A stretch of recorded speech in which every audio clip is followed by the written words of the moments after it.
Unlock the power of your performance data by crafting incredibly insightful individual progressive reports right within Microsoft Excel. First, let's get your data organized. We'll start by setting up a clear and organized spreadsheet to track individual progress. Think about the key metrics you want to monitor.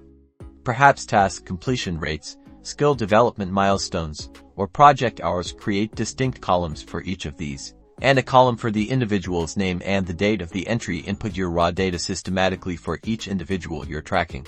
Now, let's bring your raw data to life with some simple calculations. We'll use Excel's built-in functions to automatically compute averages, totals, or percentage improvements. For instance, you can use the average function to find the mean score for a specific skill, or sum to tally total hours worked. This will form the foundation of your progressive analysis. To truly understand progress, visualization is key. We'll select your calculated data and then head to the Insert tab to choose the most suitable chart type for tracking performance over time.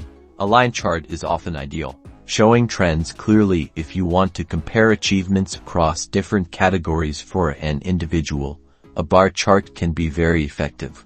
Let's make those insights pop with conditional formatting. This powerful feature allows you to visually highlight data points that meet certain criteria. For example, you can set up rules to color code cells: green for exceeding targets, yellow for meeting them, and red for falling short. This provides an immediate visual cue to performance status. Finally, it's time to present your findings professionally. We'll ensure your report is formatted for clarity and impact. Adjust column widths, use clear headings, and apply consistent formatting throughout. This might include setting up the page layout for printing or saving your comprehensive report as a PDF, making it easy to share and understand the individual's progress journey.